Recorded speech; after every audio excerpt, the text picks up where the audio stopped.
সাল্লাল্লাহু আলাইহি ওয়া আলা আলিহি ওয়া সাহবিহি ওয়া আতবাইহি আজমাইন লাইলা ওয়া নাহারান ফিত তারফাইন فقد قال الله تعالى في كلامه المجيد وبرهانه التوحيد জবান ছেড়ে পড়ে না আউযু বিল্লাহি মিনাশ শাইতানির রাজিম বিসমিল্লাহির রহমানির রহিম والذين لا يدعون مع الله إلها آخر ولا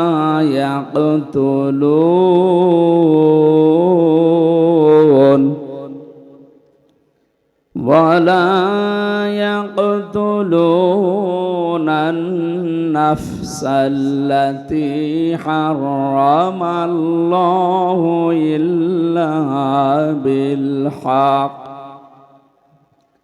ولا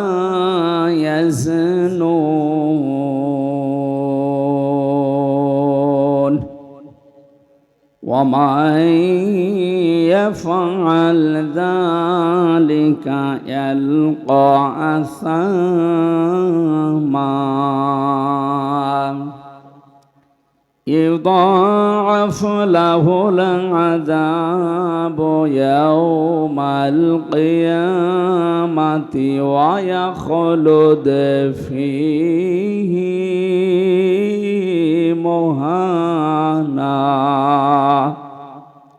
صدقت يا ربنا اللهم صل على سيدنا مولانا محمد وعلى آل سيدنا مولانا محمد الحمد لله বাংলাদেশের ঐতিহ্যবাহী জেলা কুমিল্লা তিতাস উপজেলা কলাকান্দি ইসলামিয়া দাখিল নুরানিয়া হাফিজিয়া মাদ্রাসা এতিমখানার উদ্যোগে 14তম বাৎসরিক 2 দিন ব্যাপী তাফসিরুল কোরআন মাহফিলের সমাপনী রজনীর স্বনামধন্য সভাপতি জনাব মেহেদি হাসান সেলিম ভুইয়া দামাত বারকাতুহুমুল আলিয়া। আল্লাহ রাব্বুল আলামিন বলেন ফানজুর কাইফা কানা আকিবাতু মাকরিহিম আন্না দাম্মারনাহুম ওয়া কওমাহুম আজমাইন। বলেন আল্লাহু আকবার। এখানে যারা আরবি গ্রামার বোঝে, যারা আলেম আছে তাদেরকে বলছি, আল্লাহ কি সুন্দর শব্দ বানিয়েছেন। ফানজুর কাইফা, আপনি একটু নজর করে দেখেন, কেমন করে আকিবাতু মাকরিহিম, যারা ষড়যন্ত্র করেছিল এদের পরিণতি আমি আল্লাহ নিজে কি করেছি। সুতরাং যারা ষড়যন্ত্র করে, যারা অহংকার করে, যারা জুলুম করে, এদের টার্গেট নেয় আল্লাহ সরাসরি নিজে। এই জন্য শব্দটা আন্না, একালিপটা আনাসের ফাইল আল্লাহ নিজে। আল্লাহ পাক বলেন আন্না দাম্মারনাহুম, আমি নিজে তাদেরকে ধ্বংস করেছি, তাদের বরবাদ করে দিয়েছি। এ দাম্মারনাহুম শব্দের ভেতরে 2টা অর্থ আছে। 1 নম্বরে তাদেরকে নিঃশেষ করে দেওয়া, 2 নম্বরে তাদের শিকড় কেটে দেওয়া। এ 15.5 বছরে কত গভীরে তারা শিকড় নিয়েছিল আপনি লক্ষ্য করেন। একেবারে দারওয়ান থেকে শুরু করে সংসদ পর্যন্ত প্রতিটা জায়গায় তাদের লোক সেট করা ছিল। আদালত প্রাঙ্গণে শুধু এই অ্যাডভোকেট সাহেব, যারা ব্যারিস্টার সাহেব যারা দাঁড়ায় তো শুধু নামে, বাকি যা আছে সবই ওদের। আমি তো দেখেছি বিচারের নামে প্রহসন চলছিল। এই 3টা বছর আমার উপর দিয়ে যা গেল, আমার একটা ঠুনকো মামলা, অথচ কত বড় বড় ব্যারিস্টার দাঁড় করিয়ে কিছুই হয়নি, কারণ লাল দাগ মারা। এই ছিল বিচার। আর সারা দুনিয়ায় ছড়াইতো যে আমরা ন্যায় বিচার কায়েম করছি। এইটা যদি একটা না আসে, প্রত্যেকটা দিক আর বিভাগেই তারা এরকম শিকড় গেড়ে রেখেছিল। যারা এগুলো করেছিল আল্লাহ তাদেরকে এমন অপমান করেছে, ধ্বংস করেছে। ওদেরকে শুধু না, যেখানে যেখানে ওদের ষড়যন্ত্র হতো ওই জায়গাগুলো আল্লাহ নস্যাৎ করে দিয়েছে। এর পরের শব্দ দেখেন, ফাতিল কাবয়ুতুহুম খাবিয়াতাম বিমা যালামু। আল্লাহ যেন আঙ্গুল দিয়ে এভাবে দেখাচ্ছেন, ফাতিল কাবয়ুতুহুম, এই সেই ঘরগুলো। কে বলছে? আল্লাহ যেন নিজে হাত দিয়ে দেখাচ্ছেন, এই সেই ঘরগুলো খাবিয়াতান, জনশূন্য করে দিয়েছি, পরিত্যক্ত বানিয়ে দিয়েছি, বিমা যালামু, এদের জুলুমের কারণে। এটা যে কত বাস্তবে আয়াতটা। আমি আজকে ছিলাম নারায়ণগঞ্জে দিনের বেলায়, শামীম ওসমান 72 রাকাত তাহাজ্জুদ পড়তো লোকটা। এত বড় ডাহা মিথ্যা কথা মানুষ বলে, আরে ভাই তাহাজ্জুদের নামাজ 12 রাকাত, আপনি 72 রাকাত কিভাবে পড়েন? তার মানে পুরাটা মিথ্যা। সিটার ফজরের নামাজই পড়ে না, 72 রাকাত নামাজ পড়ে। ইসলাম নিয়ে মনে হচ্ছে দাদা মামার বাড়ির জিনিস আন্দাজে এক ফতোয়া দিয়ে দিল। ওর বাড়ি ঘর দেখলাম আল্লাহ পরিত্যক্ত বানিয়ে দিয়েছে। শুধু এইটাই না, 630টা থানায় বাংলাদেশে, কম বেশি প্রায় থানায় আমি এই আগস্টের 5 তারিখের পর থেকে যাচ্ছি, যেখানে যাই দেখি জালেমদের বাড়ি ঘর সব উজাড় গৃহ হয়ে গেছে। আমার কুষ্টিয়ার হানিফের বাড়ি যান আপনি, চাঁদ দিয়েও টয়লেট মনে হবে। একেবারে 5-6 জন একসাথে যাচ্ছে, কেউ এদিকে কেউ এদিকে কেউ এদিকে, 4-5 দিকে মেশিন ভিড়িয়ে কাজ করছে। এটা এমনি না। আমি 16 সালে একবার কাবা শরীফ তাওয়াফ করছিলাম, 7 চক্কর মারার পরে উপরে গেলাম, যেদিকে আমার পেটে ব্যথা করছে। এক পুলিশকে ডাক দিয়ে বললাম, ইয়া সাদেক তাল, এদিকে আসেন ভাই। আমি এতক্ষণ তো আমার ভালোই লাগছিল, হঠাৎ আমার পেটে ব্যথা করছে। এখানে আশপাশে ঔষধের কোনো দোকান আছে, ফার্মেসি? পুলিশ আমারে বলে, ইয়া হাজিউল হজ্জা তাই না বিলা দোকা, হাজি দেশ কোথায়? জি তুমি বাংলাদেশ। বাংলাদেশ থেকে এসেছি। ওর ভাষা দিয়ে আমারে বলছে, হাজি আপনি জানেন না এটা কোন জায়গা? না তো, আবু জাহেলের বাড়ি। আপনি এখনো পায়খানা না করে দাঁড়িয়ে আছেন, তাড়াতাড়ি যান। পায়খানা করে দেখি আমার পেটের ব্যথা ভালো হয়ে গেছে। আমার মনে হয় এখন যারা এই জালেমদের বাড়িতে, অফিসে, এদের জায়গাগুলোতে আজ প্রসাব পায়খানার জন্য যাচ্ছে, একটা নিয়ত করে যাচ্ছে। এত পর্যন্ত আল্লাহ শেষ করেন নিয়ে পরের শব্দটা আমাদের জন্য। এবার আমি আলেমদেরকে বলছি, খুব ভালো করে দেখেন তো, ইন্না ফি যালিকা লাআয়াতাল লিকাউমিন ইয়ালামুন। আল্লাহ লামে তাকিদ দিয়েছেন। আল্লাহ বলেন, ইন্না ফি যালিকা লাআয়াতান, অবশ্যই এর ভেতরে শিক্ষা আছে। কে বলছেন? এর ভেতরে শিক্ষা আছে। যা বললাম কি, লিকাউমি ইয়ালামুন, যারা জ্ঞানী বান্দা তাদের জন্য শিক্ষা আছে। কি সেই শিক্ষা? ইন্না ফি যালিকা লাআয়াতান লিকাউমি ইয়ালামুন। আল্লাহ রাব্বুল আলামিন বলেন, এদের ভেতরে শিক্ষা হচ্ছে জ্ঞানী মানুষের। এই এত বড় বিশাল শিকড় গাড়া ছিল, তাদেরকে যদি আমি আল্লাহ শিকড় কেটে দিতে পারি, ফাকুতি আদাবিরুল কওমিল্লাযিনা যালামু, জালেমদের শিকড় কেটে দিয়েছে কে? আল্লাহ বলেন, পরবর্তীতে কেউ যদি এখন বাংলাদেশে আবার বসে ক্ষমতা, এরাও যদি জুলুম করে, তাদের বাড়ি ঘরও কিন্তু পরিত্যক্ত করে দেব। এই জন্য মাঝখানে লাম আছে, লামে তাকিদ। আল্লাহ গ্যারান্টি দিচ্ছে। এই জন্য যারা আসবেন সামনে, যে আসবেন কোনো অসুবিধা নেই, কিন্তু জুলুম যেন না হয়। কারণ যারা জালেম তারা কিন্তু আল্লাহর মামলার আসামি। আপনি টের পাচ্ছেন কি বললাম? মামলার বাদী যত বড় হয়, মামলা তত কঠিন হয়।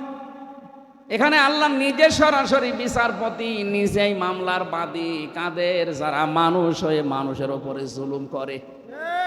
আল্লাহ কিন্তু ইন্নামাস সাবিলু আলাল্লাযিনা ইয়াজলিমুনান নাস, এটা সূরা শূরা 25 নম্বর পারা 6 নম্বর পৃষ্ঠার 12 নম্বর লাইনের 42 নম্বর আয়াতের প্রথম অংশে আছে। যত তাফসির আমি পড়েছি বাংলাদেশে, প্রায় 45টার উপরে সব তাফসিরে মুফাসসির একই কথা দিয়েছেন। আল্লাহ পাক বলেন আমি নিজে মামলা দায়ের করব যারা মানুষ হয়ে মানুষের উপরে জুলুম করে। যেহেতু ইয়াজলিমুনা এটা মোজারে, বর্তমান ভবিষ্যৎ প্রেজেন্ট ফিউচার, আর ইয়াজলিমুন আল মুসলিমুন আল্লাহ দেয়নি, দিয়েছে ইয়াজলিমুন আন নাস। বলেন তো হিন্দুরা কি মানুষ না? বলেন বলেন। আগস্টের 5 তারিখের পর একটা ধোয়া তুলবেন যে এই দেশে হিন্দু নির্যাতন হয়, এই জন্য দেশের মুসলমানেরা কায়দা করে মন্দিরগুলো পাহারা দিয়েছে। আমরা জানি এরকম একটা ঘটনা আপনারা ঘটাবেন।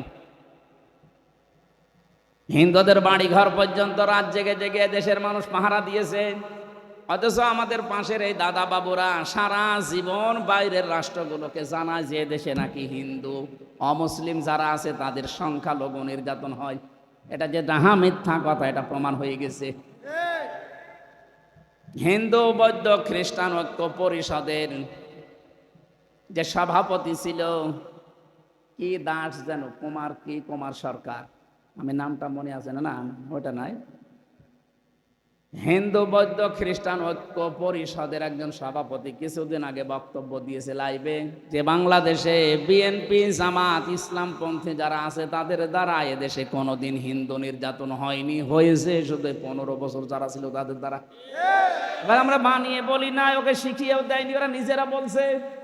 আজকে গোবিন্দ সাহেবের বক্তব্য দেখেছেন সকালবেলা, উনি নিজে জানিয়েছে দেশে যত নির্যাতন আমাদের উপরে হয়েছে সব হয়েছে 15.5 বছরে। এদের দ্বারা আমাদের অধিকার নষ্ট হয়েছে। বাংলাদেশে জামাত ইসলামের নাম বলেছে, বিএনপির নাম বলেছে, ইসলামপন্থীদের বিশেষ করে হেফাজত ইসলাম, যে এদের দ্বারা আমাদের কোনো ক্ষতি হয়নি, হওয়ার সম্ভাবনাও নেই। কি বিশ্বাস বলেন তো এদের উপরে? কারণ এই বিশ্বাসের কাজ তারা করেছে। আপনারা যে করেননি তার প্রমাণ বিশ্বজিৎ এই কথা বলছে না। এই 3টা বছর আমার সাথে বিশ্বজিৎ হত্যাকারী যারা ছিল তারা সব আমার সাথে ছিল। এই যে শাওন, ওরে বললাম আপনি একটা হিন্দু মানুষকেও ছাড়লেন না। ও তো বারবার বলছিল যে ভাই কিসের শিবির কিসের জামাত, আমি তো মুসলমানই না।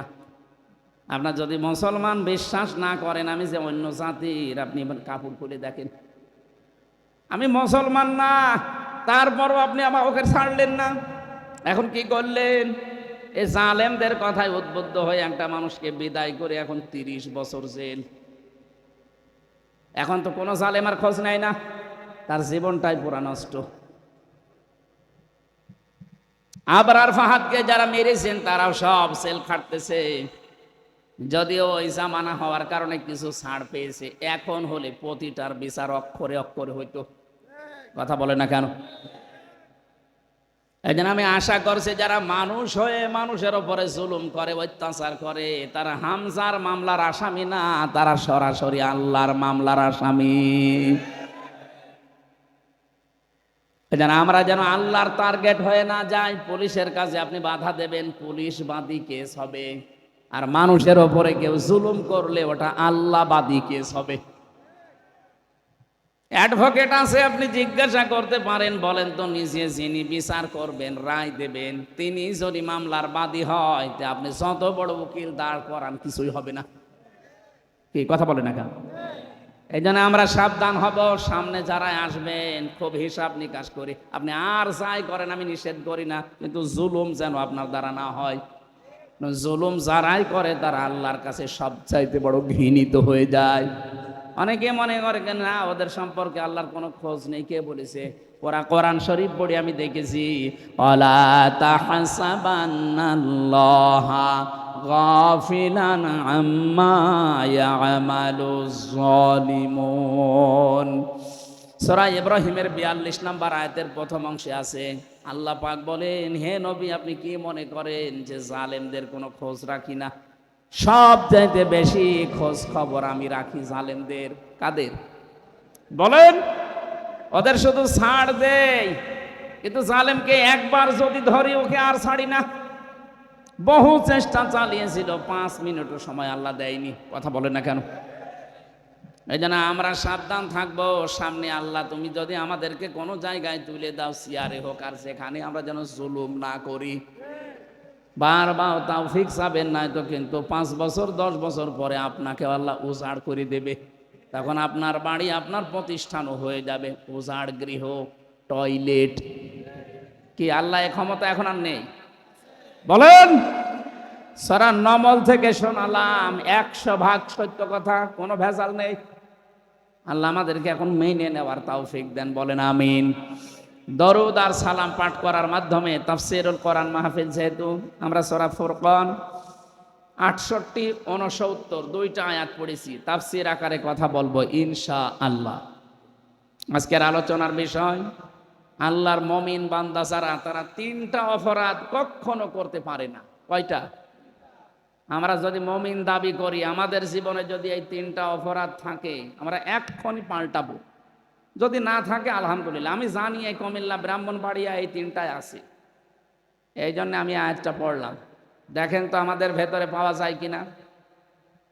জবান খুলে কোরআনের আয়াত আগে পড়েন। আউযু বিল্লাহি মিনাশ বিসমিল্লাহির রহমানির রহিম। والذين لا يدعون مع الله إلها آخر ولا يقتلون النفس التي حرم الله إلا بالحق ولا يزنون ومن يفعل ذلك يلقى أثاما صدق الله العظيم। সূরা ফুরকান, কোন সূরা বললাম? ফুরকান শব্দের শাব্দিক অর্থ হচ্ছে সংবিধান। ফুরকান মানে কি? 77টা আয়াত আছে এই সূরায়, 73টা ধারা আছে। বাংলাদেশের সংবিধান ইনাদের মুখস্থ আছে। কত ধারা দিয়ে বানানো, এই 53 বছর চলছে, আজ অকাঙ্ক্ষিত মানের শান্তি আমাদের দিতে পারেনি। এই 73টা ধারা দিয়ে বাংলাদেশ, যেহেতু এখন সংস্কার চলছে, সংবিধানও সংস্কার চলছে, এই 73টা ধারা দিয়ে বানান, বাংলাদেশ জান্নাত হয়ে যাবে। আল্লাহ গ্যারান্টি দিতে হয় না। ডক্টর কামাল কি দিয়েছে সেটা আমাদের ভালো লাগে, এক কথা বলে না কেন? আমরা যে যার বান্দা, আল্লাহর বান্দা দাবি করছি, এই 73টা ধারা আছে, 77টা আয়াত। ধারা কয়টা? 73টা ধারা। যদি বাংলাদেশে 96% মুসলমান, ভাই 92% না, ওটাই খ্রিস্টানদের বানানো। এদেশে মুসলমান প্রায় 96%। ওরা সঠিকটা বলতে চায় না, কারণ বেশি বললে ওদের আবার একটু ভয় আছে। 96% মুসলমানের দেশে যদি আমরা এই 73টা ধারা দিয়ে সংবিধান বানিয়ে মাত্র 5 বছর চালাতে পারেন, এটা একটা মিনি জান্নাত হয়ে যাবে। আমরা এটা দেখতে চাই না? এক কথা বলে না কেন? যারা দায়িত্বে আসবেন তারা কোরআনে কারিম দিয়ে চালাবে। রব্বানা আতিনা ফিদ দুনিয়া হাসানা ওয়া ফিল আখিরাতি হাসানা ওয়া কিনা আযাবান নার। সারা জীবন পড়ছে, কি বলেন এর ভেতরে কোনোদিন একটু খেয়াল করে পড়েছেন? কাবা শরীফ তাওয়াফ করার সময় দেখি রুকনি আমিনি থেকে হজরে আসওয়াদ, এই জায়গাটা পার হওয়ার সময় প্রত্যেকবার লক্ষ লক্ষ হাজিরা এই দোয়াটা পড়ে। ওই সময় আমিও বুঝি নাই, পরবর্তীতে তাফসীর গুলো সব এক জায়গায় করে দেখছি, ও আল্লাহ, সব তো আল্লাহ এর ভেতরে দিয়ে রেখেছে। রব্বানা আতিনা ফিদ দুনিয়া হাসানা। অনেকে আবার হাসিনা বলে, আল্লাহ দুনিয়ায় আমাদের হাসিনা দাও, আল্লাহ হাসিনাই দিয়ে দিয়েছে। হাসিনা হাসানা শব্দের অর্থ একই, সুন্দর, সুন্দরী। আল্লাহর কাছে বলা হচ্ছে, আল্লাহ দুনিয়ায় কল্যাণ দাও, স্বস্তি দাও, শান্তি দাও, নিরাপত্তা দাও। 33টা অর্থ পেয়েছি আমি। তাহলে দুনিয়ায় যদি আমি শান্তি, শান্তি, স্বস্তি, নিরাপত্তা, কল্যাণ এগুলো পেতে চাই, এ পড়া কোরআন শরীফের ভেতর থেকে 10টা বিষয় মাস্ট বি আপনাকে মানা লাগবে। যদি আপনি ওইগুলো পেয়ে যান, তাহলে আপনার দোয়া কবুল হয়েছে, আপনি বিশ্বাস করতে পারেন। দুনিয়ার হাসানার ভেতরে কয়টা জিনিস বললাম? আরো জোরে বলেন। অফিল আখিরাতি হাসানা, আল্লাহ আখিরাতে হাসানা দিও। আখিরাতের হাসানা নবীজি বলেন 5টা। তাহলে এদিকে 10, ওইদিকে 5, কত?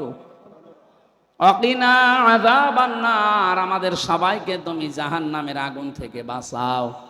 আল্লাহ পাক বলেন জাহান্নাম থেকে বাঁচার উপায় মাত্র একটা। কয়টা? তাহলে 10, 5 আর 1, এতগুলো বিষয় আপনি একটা দোয়ার ভেতরে বলেন, অথচ আমি হিসাব নিকাশ করে দেখলাম এই 16টার একটাও আমরা পাচ্ছি না। খালি আন্দাজে দোয়া করে যাচ্ছি, দোয়া মাঠে মারা যাচ্ছে। দোয়া কবুল হওয়ার দরকার নেই, বলেন।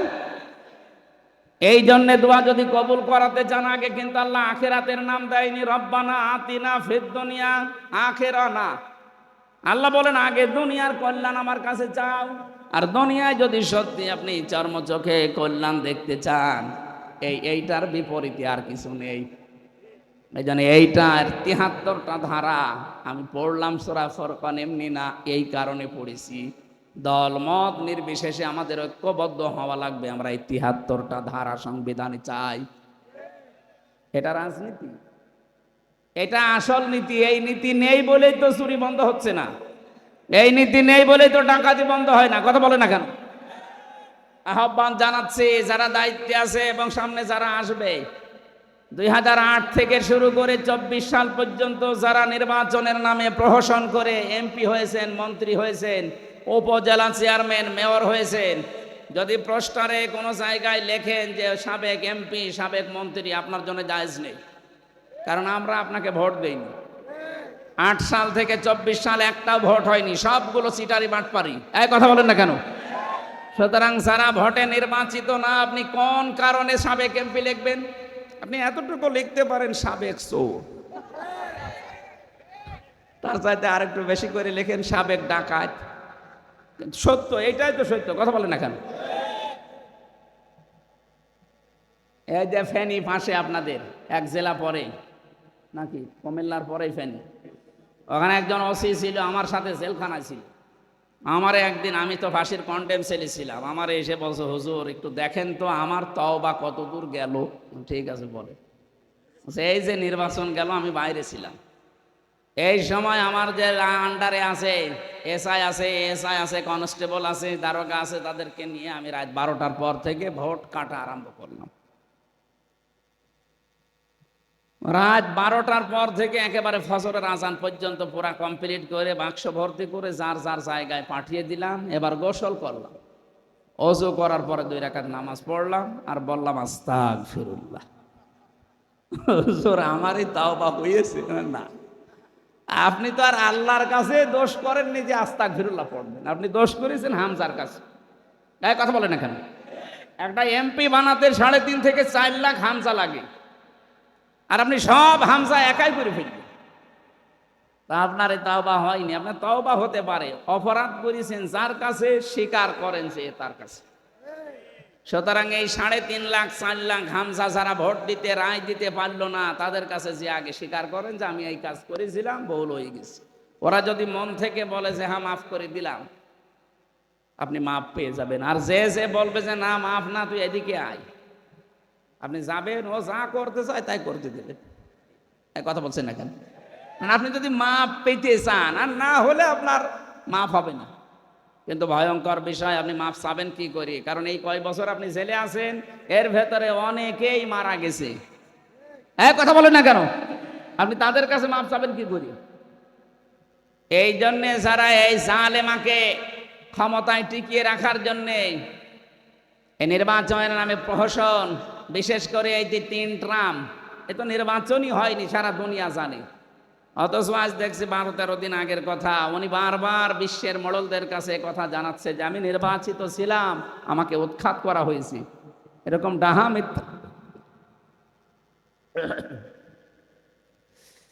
মিথ্যা কথা একজন হাসি মানুষ বলে কি করি?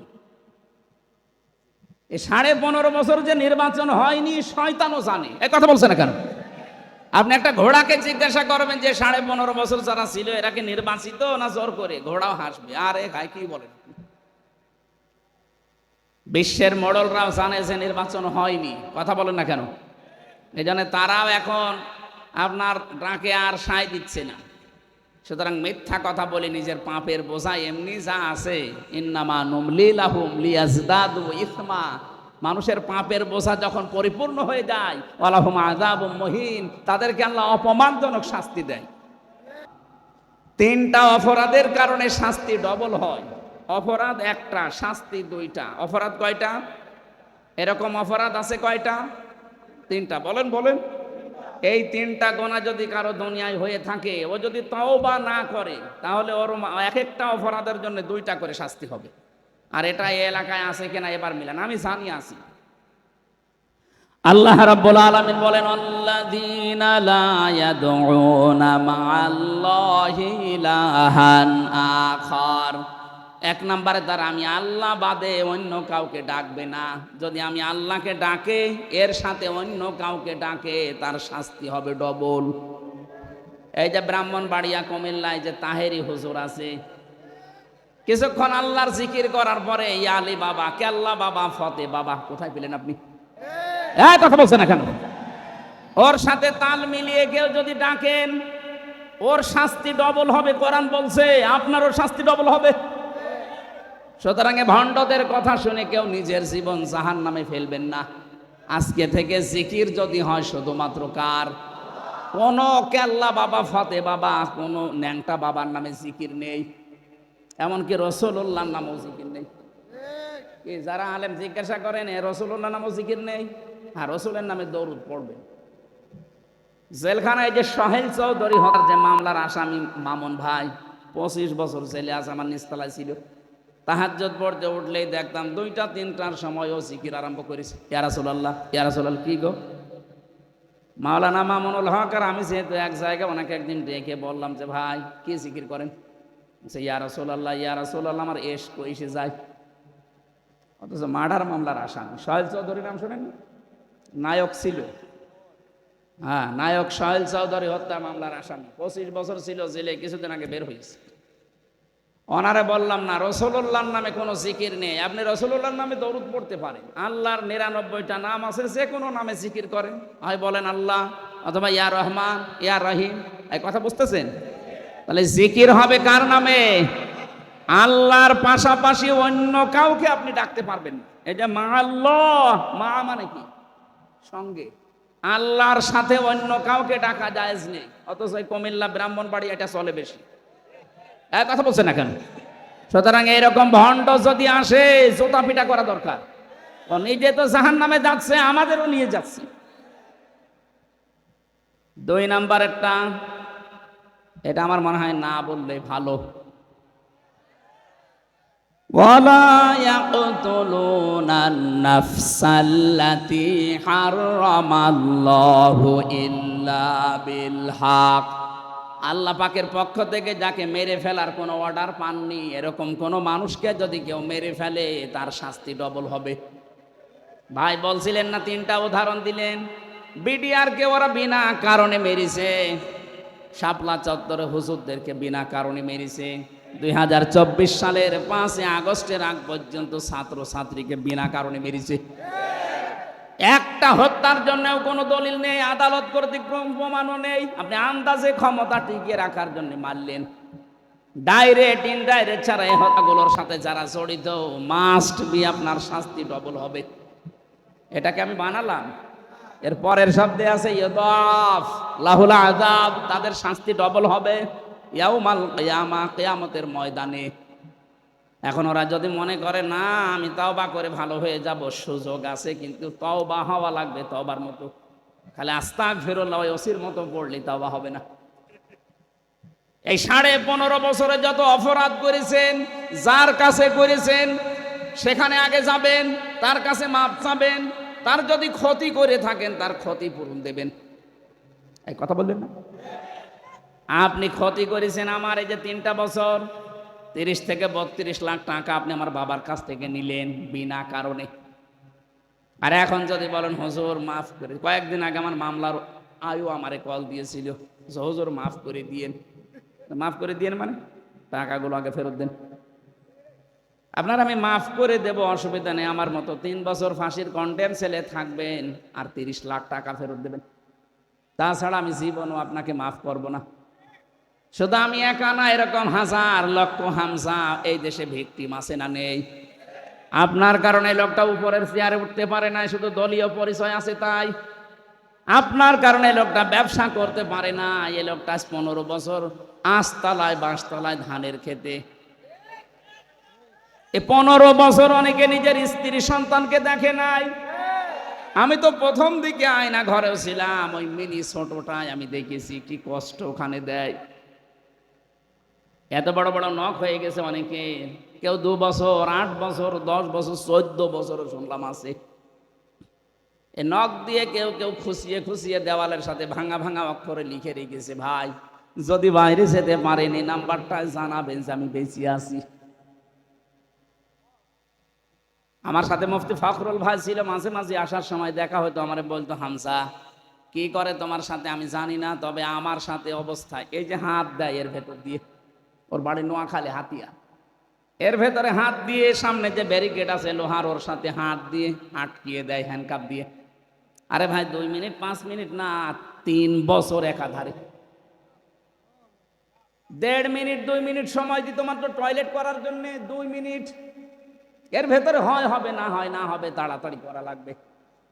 আর এমন টয়লেটের আবার দরজা নেই, এই 1-1.5 হাত উঁচা করা, ওর উপরে আর কোনো কিছু নেই। দাঁড়ালে দেখা যায়, বসলে দেখা যায় না। সকালে কয়েকটা পচা ছোলা দিয়ে যেত, দুপুরে 1 মুঠ ভাত দিয়েছে, মনে হচ্ছে কেউ মাখিয়ে দিয়েছে, খেলে খান, না খেলে ফেলে দেন। কয়দিন পারবেন? ওই লোকটাকে দেখতাম, আমার সাথে যেহেতু ছেলে ছিল, এসে হাত পা ছেড়ে দিয়ে হাঁটছে, একবারে হাওমাও করে শুয়ে আছে, 60 হয়ে। কি ভাই আপনি এরকম করে শুয়ে থাকেন? আচ্ছা হামজা, শুয়ে থাকা যে কত বড় নিয়ামত আমি জানি। এইভাবে পায়ের ভেতরে হাত দিয়ে আমি একাধারে বছরের পর বছর বসে আছি। আমি জানি না যেটা কোন বছর, এটা কোন মাস, এটা কোন দিন, কয়টা বাজে আমি নিজে জানি না। আমারে 10 দিনে যা করেছিল, আমার যদি এভাবে 10 বছর কাটায় তো আমিও তো নিজেও পাগল হয়ে যেতাম। এই যে সিরিয়া থেকে এখন যারা বের হচ্ছে, অনেকে নিজের নামও জানে না, আমার যে নাম কি তাও জানে না। একটা মানুষকে এমনি এদিকে 2.5 হাত, এদিকে 1.5 হাত, এরকম একটা ঘরে এমনি রাখলেই তো মরে যাওয়ার কথা। কবরের চাইতেও কঠিন জায়গা ওটা। অথচ পায়ের সাথে শিকল বেঁধে দিয়ে থাকে, পা যেন আপনি ষাট করতে না পারেন। এই কঠিন ভয়ঙ্কর এই গমের সাথে যারা জড়িত, আয়না ঘরের সাথে যারা জড়িত, আপনি বলবেন আস্তাগফিরুল্লাহ আর আপনার মাফ হয়ে যাবে, অত সহজ? আপনি কি মাফ চাচ্ছেন আল্লাহর কাছে? কোন কারণে আপনি মাফ চাবেন এদের কাছে যাদের ক্ষতি করেছিলেন? এই 15.5 বছরে যাদের যা ক্ষতি হয়েছে তাদের কাছে যাবেন, স্বীকার করবেন, তাদের ক্ষতিপূরণ দেবেন, এরপরে বলবেন আস্তাগফিরুল্লাহ। তাছাড়া জীবনও আপনার মাফ হবে না, যে যাই বলুক না কেন। আল্লাহ কোনোদিন অবিচার করেন না। আপনি যা করেছেন এটা সঠিক বিচার আল্লাহ মাস্ট বি করবেই। এখনো পর্যন্ত আপনি জালেমের সাফাই গান যে না, ওনার পালিয়ে যাওয়ার মতো কি কাজ করেছিল যে চলে যাওয়া লাগলো, আপনার সাথে তো করে না। আপনার বাবারে যদি ইলিয়াস আলীর মতো গুম করে মেরে ফেলতো, তখন আপনি টের পেতেন যে কি করিস। আমি মনে হয় যখন ছিলাম 20 সালের দিকে, 21 সাল 22 সাল 23 সাল আমি ছিলাম, আমি জানি আমার মনে মনে হচ্ছিল ইলিয়াস আলী ওই সময় এখনো বেঁচে আছে। আমার তো মিনিটাই ছিলাম, বড়টায় আমি সংবাদ পেয়েছিলাম যে উনি বড়টায় এখনো বেঁচে আছে। এই ব্যারিস্টার আরমান, আমান আজমি, গোলাম আজম সাহেবের ছেলে, সবগুলো তো বের হয়ে আসতেছে, কিন্তু ওনারে মেরে ফেলেছে। বিচক্ষণ ছিল, মেরে ফেলেছে। এই জন্য মানুষকে যারা হত্যা করেছেন, আপনার মাফ হতে পারে। যাদেরকে মারলেন তাদের বাড়িতে যাবেন, ইলিয়াস আলীর ছেলের কাছে, মেয়ের কাছে, তার বোর কাছে যে বলবেন কি চান আপনারা? ক্ষতি তো হয়েই গেছে, মেরে তো ফেলেছি, এখন ওরা যা চাবে আপনাকে তাই দেওয়া লাগবে। এই কথা বলছে না কেন? আমার বিশ্ববিদ্যালয় কুষ্টিয়ার 2টা ভাই আজ 9 বছর হারিয়ে গেছে। অলিউল্লাহ মুকাদ্দাস, একটা ছেলে, তার বাবার কাছে গেলে এখন হাও মাও করে জড়িয়ে ধরে কান্দে। কি বুঝ দেব বলেন তো? আর আপনি এখনো পর্যন্ত সাফাই গান যে আমি চট করে ঢুকে পড়বো, ইয়ার কি পান? আপনি আসেন, চট করে ঢুকবেন, ফট করে আয়না ঘরে ঢুকিয়ে দেবেন। আমার বিনা কারণে মিথ্যা 2টা মামলা দিয়ে যদি 3 বছর জেল হয়, ওনার নামে এখন 165টা মামলা। 1.5 বছর করে জেল হলে কব্বরে চলে যাবে, আবার টেনে তুলবেন, আবার কব্বরে যাবে, তাও জেল শেষ হবে না। কথা বলছে না কেন? আর মানুষ হত্যা শাস্তি তো ফাঁসি। কি কথা বলেন না কেন? ওয়ালা ইয়াকতুলুনা নাফসাল্লাতী হারামাল্লাহ, আল্লাহ যাকে হারাম করেছে আপনি কেন মারবেন? আপনি নিজেই জানতেন আমার ক্ষমতা অবৈধ চেয়ার, এইটা টিকিয়ে রাখার জন্য এতগুলো মানুষ মেরে ফেললেন, কত বড় অপরাধ এটা জানেন? হাদিস, একটা মানুষকে যদি কেউ বিনা কারণে মেরে ফেলে আল্লাহর কাছে এটা এত বড় অপরাধ, আল্লাহ বলেন আমি একটা অপরাধের কারণে তামাম দুনিয়ার সব মানুষ আর জিনকে জাহান্নামে দেব, একটা বারের জন্য চিন্তাও করবেন। অথচ আপনি একটা দুইটা না, এই জুলাই আগস্টে 2732 জন মানুষ হত্যাকারীর সাথে আপনি সামিল। 2780 জন মানুষ এখনো হাসপাতালের বেডে কাতরায়, কারণ পা নেই, হাত নেই, চোখ নেই, অন্ডকোষ উড়ে গেছে। আমি নিজে দেখে এসেছি এদের কি বোঝা আপনি দিয়ে গেলেন এই দেশের মানুষকে। এই যে 2780 জন যারা এখন হাসপাতালে, হাত নেই বলেন, পা নেই, চোখ নেই, এরা এক পরিবারের কাছে বোঝা না? এক কথা বলছে না, বোঝা না? এরা তার পরিবারের কাছে, সমাজের কাছে, রাষ্ট্রের কাছে বোঝা না? এত বড় বোঝা তো আপনি দিয়ে গেলেন, আপনি তো এমনি চলে যেতে পারতেন। চলে যখন যাবেন আগের থেকে গেলেন না কেন? এই বোঝাগুলো দিয়ে গেলেন, এরপরে নিজের বোঝা। আপনার লোকজন যা আছে, দরবেশের মতো মানুষ কত টাকা মারিন কাটিং করবে? 36,000 কোটি। আমার মনে হয় ফেরেশতারাও বিশ্বাস করতো না যদি দাড়ি না কাটে। দাড়ি কেটে ধরা খেয়ে গেছে, ওর মাথার চুল থেকে শুরু করে পা পর্যন্ত। দাদার বয়সে লোক, এই জন্য উল্টা পাল্টা বললাম না। ওর মনে হয় সব জায়গায় সাদা। কথা বলছে না? কি সাদা মনের মানুষ! এই যদি এত টাকা মারিং কাটিং করে, বাকিগুলো যেগুলো ধরবেশ, এটা তো দরবেশ। আর ওই ধরবেশ যেগুলো যাদের কানাডায় আর মালয়েশিয়ায়, যাদের বেগম পাড়া আছে, সাহেব পাড়া আছে। আমি এই 5 তারিখের পরে, আগস্টের 5 তারিখের পরে 7 তারিখে গিয়েছিলাম বাইরে, মালয়েশিয়া, সিঙ্গাপুর, এই সমস্ত দেশগুলো ঘুরছি। যেখানে যেখানে অনুষ্ঠান ছিল যাচ্ছি, যে হোটেলে থাকি দেখছি হোটেল থেকে বের হলে 2 শয়তান। কি গো, আমরা আগে চলে এসেছি।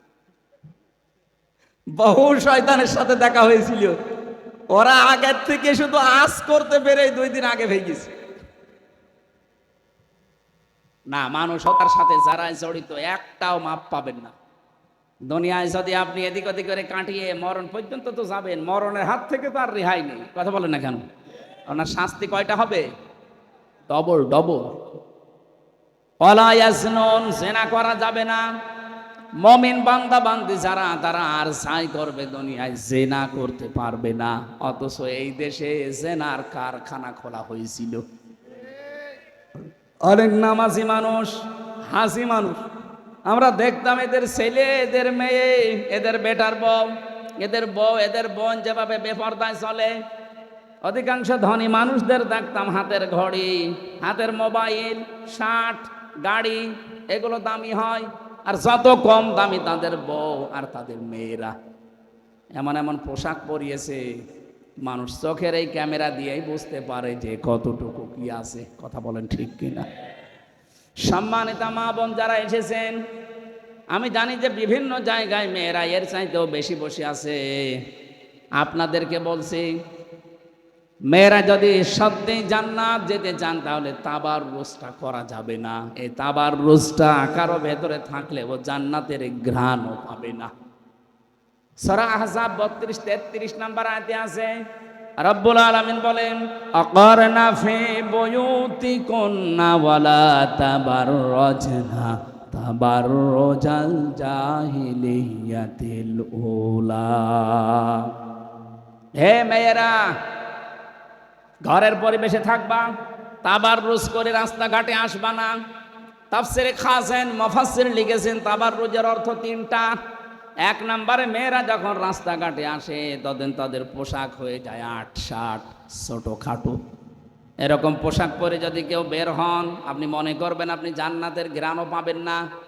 2 নম্বরে, যারা রাস্তাঘাটে আসে ওরা সাজগোজ করে আসে। 3 নম্বরে, রাস্তাঘাটে আসলে ওই মানুষগুলো মাজা হেলা তুলে করে চলে।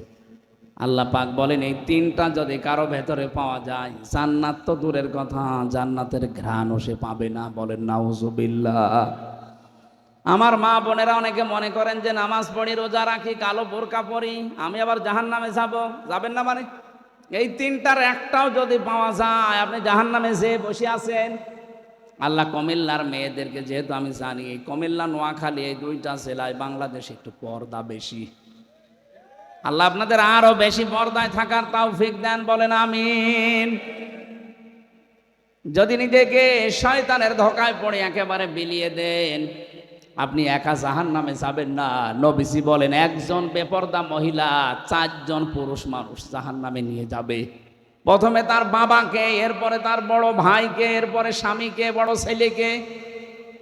আমি সহ যারা এসেছি দায়িত্বশীল, আল্লাহ আমাদেরকে হেফাজত করার তৌফিক দিন, বলেন আমিন। কুমিল্লাবাসী, জেনার ধারে কাছে যাওয়া যাবে না। আজ আমাদের কাছে সহজ হয়ে গেছে জেনার সিস্টেমগুলো। নবীজি জানিয়েছেন এমন সময় আসবে পৃথিবীতে মানুষ নিজে জেনা করবে আর জেনা করা দেখবে। সেই সময় মোবাইল, কম্পিউটার, আকাশ সংস্কৃতির নামে আমাদের কাছে সহজ হয়ে গেছে। কথা বলেন ঠিক কিনা? এই জন্য মোবাইলের দ্বারা আমাদের যেন জেনা না হয়। বাকি জেনা তো বাদই দিলাম, আজ মোবাইলের দ্বারা যে মানুষগুলো উল্টা পাল্টা কাজে আছেন, চরিত্র নষ্ট করে ফেলছেন।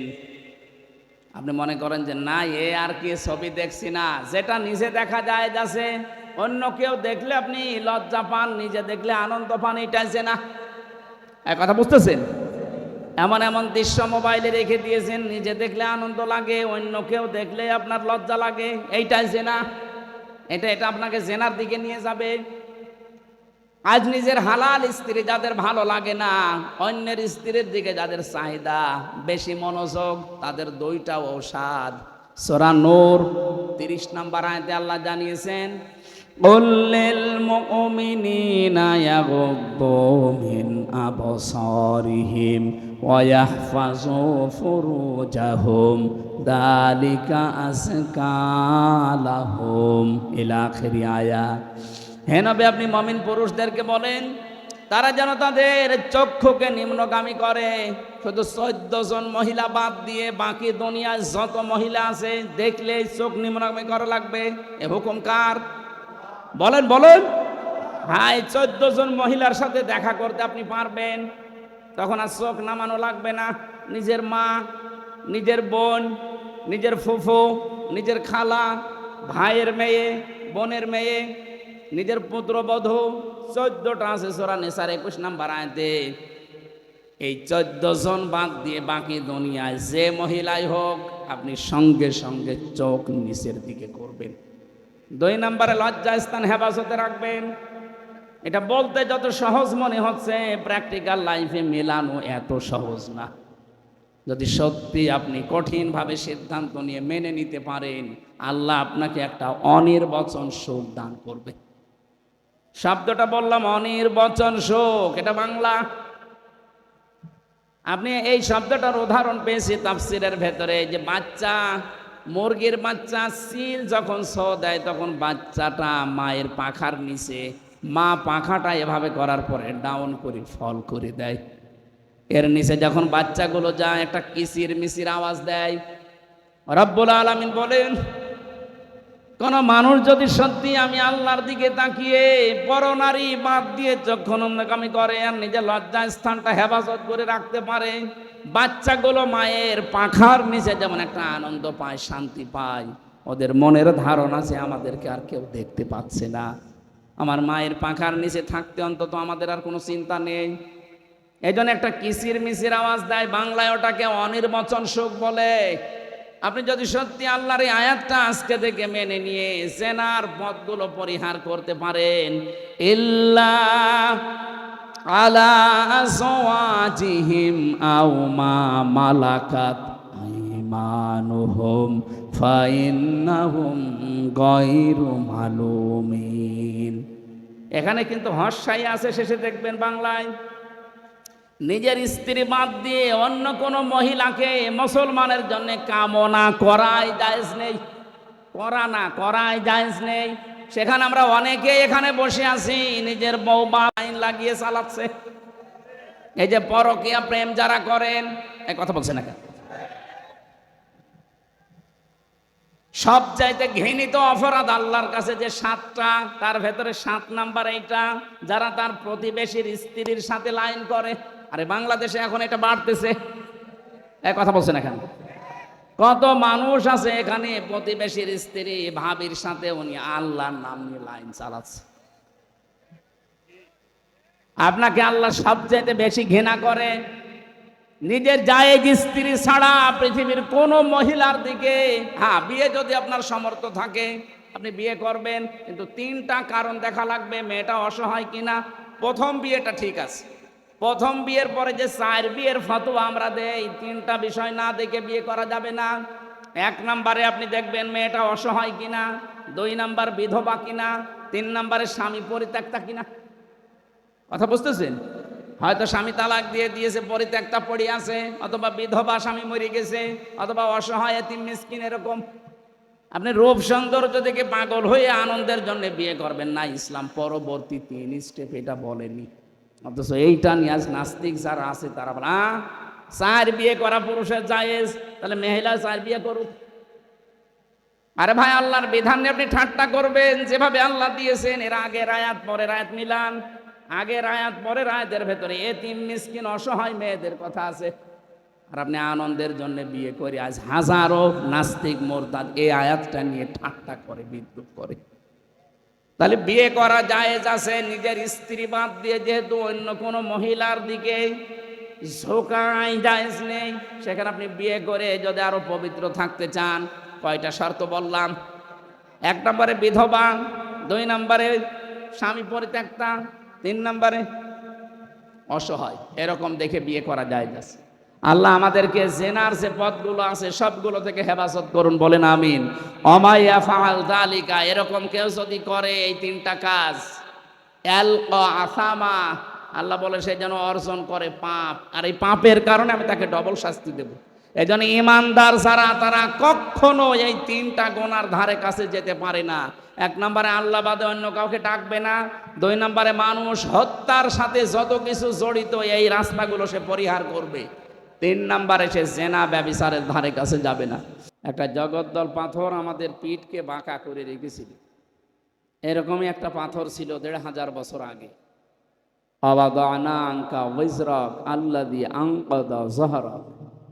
হে নবী, আয়ামে জাহিলিয়াতের যে বিশাল বোঝা, এটা আপনার পিঠকে বাঁকা করে রেখেছে, আমি কি এই পাথর এই বোঝা সরিয়ে দেইনি? এটা 1500 বছর আগের কথা। কতদিন বলেন বলেন? 2024 সালের 5 আগস্টে আল্লাহ যেন আমাদের বুকের উপর থেকে, ওটা তো ছিল আইএমএ জাহিলিয়াতের পাথর, আর এটা যেটা সরিয়েছে এটার নাম আও আমি জাহিলিয়াতের পাথর। শব্দ দুটা প্রায় কাছাকাছি না? আইএমএ আর আও আমি, ওদের কাজ কারবারও প্রায় একই। ওই জামানায় যারা ছিল তারা 14টা কাজ করেছিল, ইতিহাস বলে। আর এই জামানায় যারা গেল এদের প্রায় কাজ পেয়েছি আমরা 15টা, তার মানে ওদের চাইতে 1 কাঠি বেশি। তো ওদেরকে যদি আপনি অন্ধকার বলেন, অজ্ঞতার যুগ বলেন, তে এই যে যুগ বানিয়ে গেল পৃথিবীর ইতিহাস পাল্টিয়ে ফেলেছে। একবারে 350 এমপি পালিয়ে যায়, আমি দুনিয়ায় কোনোদিন শুনিও নি, দেখি তো নি, অথচ এবার দেখলাম দেশটা কত রসাতলে গেলে জাতীয় মসজিদের ইমাম পর্যন্ত পালিয়ে যায়। কি হয়েছিল মানে কি বলবো আর, বাবা শাহজালাল সব হালাল, এই চলছিল। ইমামতি চলে যাওয়ার পরে আবার এসেছিল জোর করে নেওয়ার জন্য। কি ইমাম দেখেন, এত বড় একটা জালেমা, তারে নাম দিয়েছে কওমি জননী। এ মা হওয়ার যোগ্যতা আছে? যে মা হয়ে আর এক মাকে বাড়ি থেকে বের করে দেয়, সে কিসের মা? আপনার একটা মানবতা বোধও নেই, আপনি শুধু হিংসা আর অহংকার নিয়ে চলতেন। এমনি জানেন যে তার স্বামী নেই, তার একটা ছেলে হারিয়েছে, একটা ছেলে বাইরে প্রবাসে।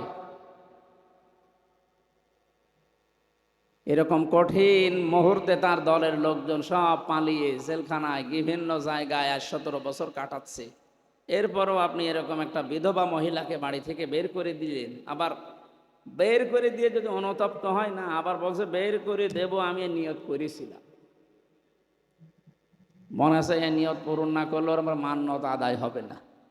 এরকম বিভিন্ন মান্যত করেই বসেছিল জোর করে ক্ষমতায়, সর্বশেষ মান্যত আর পূরণ করতে দেয়নি। কি কথা বলে না কেন?